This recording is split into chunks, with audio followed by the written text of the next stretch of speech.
The dark side of medieval warfare. Nobody talks about. When most people think of medieval war, they picture knights in shining armor, heroic charges, and dramatic duels. But the truth was far less glamorous. Behind every battle, there were hidden costs. Disease spreading in camps, peasants caught in the crossfire, armies running on stolen food, and soldiers who carried scars long after the fight was over. Castles under siege weren't just stone walls falling. They were months of starvation and despair for the people trapped inside. Chivalry wasn't a code of honor for everyone. It was often a business of ransom and profit, leaving ordinary fighters outside its protection. Money, logistics, and survival shaped every campaign more than ideals ever did. In this video, we'll explore the darker realities of warfare in the Middle Ages, the side that rarely makes it into the stories, but to find what war really meant for those who lived through it. Number 1. Logistics behind glory. Imagine an army setting out without Instagram-ready banners, just carts creaking under sacks of grain, barrels of water, riders trying to marshal dozens of horses that need daily feed more than a dozen soldiers, and cooks arguing they lack wood for the fire. Everything starts with a supply problem: food, water, fodder. A single warhorse could consume more than a foot soldier, and armies needed to carry not merely their own rations, but also feed for their mounts, often hauling tons of grain or relying on local pastures.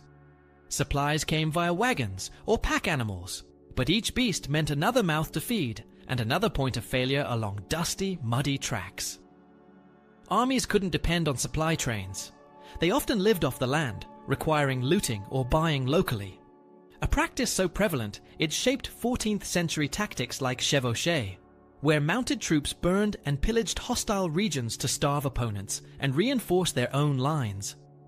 What kept knights moving wasn't romance, but spreadsheets in modern terms. Horseshoes broke, carts splintered, roads turned impassable after rain. Campaigns had to be timed by the seasons, spring to autumn, so that fields weren't destroyed right before planting. Knights often brought their own gear, weapons, armor, even provisions for months ahead, and support staff squires, cooks, laundresses, sometimes more trail behind, forming a makeshift civilian economy with sutlers selling supplies at inflated prices, and occasionally prostitutes disguised as washerwomen because camps hosted many support roles beyond soldiers. Foraging parties weren't romantic hunts. They were armed bands scouring hedgerows and farms for food, wood, and fodder. Locals paid the price with violence, theft, despair, all collateral of war. Transport was equally inventive. In maritime campaigns, certain fleets carried horses in specially designed ships with canvas slings or stalls. Some held dozens, even over 100, horses at a time. On land, armies built supply depots ahead of pushes or forced merchants to meet them along the route. But if merchants inflated prices, the army might resort to impounding carts or using force. Every move had to balance speed, supply, morale. If troops went too long without pay or bread, they grumbled or deserted. Commanders had to plan not only battles but bread routes, horse feed, and how many days until the last loaf crumbled. So the true power of medieval warfare wasn't in shining armor or heroic charges. It was the grunt work behind the scenes, the dusty dance of wagons, animals, merchants, and foragers. A war lost often began when bread ran out, or the tracks turned to mud.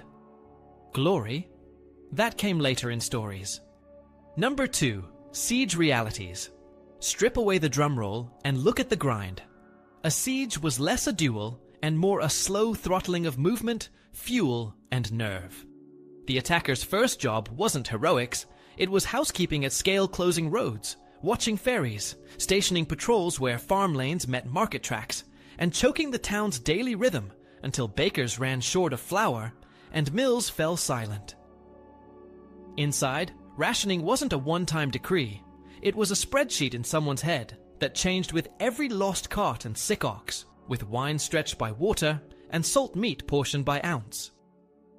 Defenders prioritized work crews over swagger, repairing cracks, rotating men on the wall to keep archers fresh, and protecting the only thing that truly mattered, a reliable water source.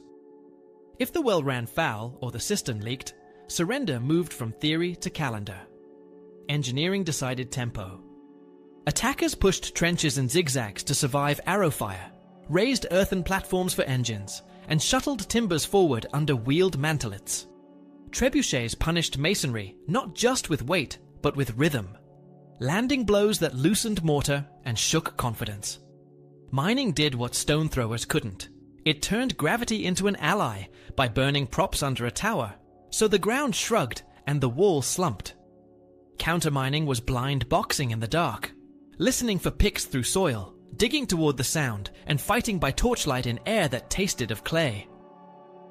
Weather intruded on every plan. Rain thickened trenches, killed bowstrings, and brought latrines to the brim. Heat thinned tempers and swelled wood until gates stuck in their grooves. Disease sat on both shoulders, flattening strong men with cramps and fever, while surgeons fought infections with wine, vinegar, and clean dressings, and quartermasters begged for soap, lime, and fresh straw. The psychology was constant, tactical, and often petty, hanging shields to fake a manned battlement, lighting extra watchfires to suggest reinforcements, parading prisoners or livestock carcasses to rot morale. Yet negotiation never stopped. Trumpeters under flags of truce read terms as if reading weather, and dates were set, if no help comes by the feast day, to put a clock on hope. Surrenders had tiers: yield before a breach and keep lives and property, force a storm and invite a sack with all the horror that implied. Relief columns flipped the script in an afternoon. A broken blockade turned besiegers into a panicked rearguard, trying to drag engines out of mud while cavalry felt for their flanks. Naval blockades added a second ring, severing coastal towns from grain fleets and forcing ration tables to shrink again. Meanwhile, money did its quiet work. Pay delayed meant guards dozing, or gates opened by persuasion instead of rams. A well-placed bribe could buy a postern key, a tired warder, or a map of weak mortar. And when collapse came, it was rarely a trumpet blast. It was a whisper. The last store of flour measured, a cistern that tasted wrong, a crack that ran farther overnight, followed by a bargained march out, heads down, with keys that no longer opened anything, and with families carrying more memory than goods. Number 3. Chivalry Unmasked. The picture book duel hides the real incentive system. Late medieval combat among elites ran on capture, credit, and enforceable promises, not clean kills. Armor and a known name acted like insurance, turning a knight into movable collateral. Contracts and indentures often spelled out who owned what fraction of any ransom before a sword was drawn, so men-at-arms grabbed wrists, not throats, and shouted claims the way merchants mark goods. Prisoners of value were marched to the rear, inventoried with their gear, and put on parole oaths to present themselves at a set town by a set date if the money didn't arrive, backed by sureties at home who would pay or lose land. Heralds and trumpeters mattered because they identified coats of arms, recorded captures, and carried safe conduct letters, so payments and exchanges could happen while the campaign rolled on. This courtesy had sharp edges. It functioned as an intra-elite peace pact that protected investors in war, while common infantry sat outside the safety net. A levy man with a billhook rarely fetched ransom. He was more likely to be stripped for equipment, pressed into labor, or killed if he blocked a retreat. That double standard fed tactics we dress up as knightly, but they were hard-nosed choices about risk and return.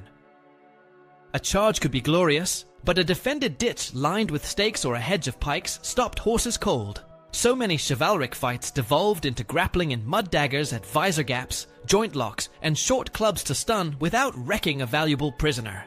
The ideology itself had moving goalposts.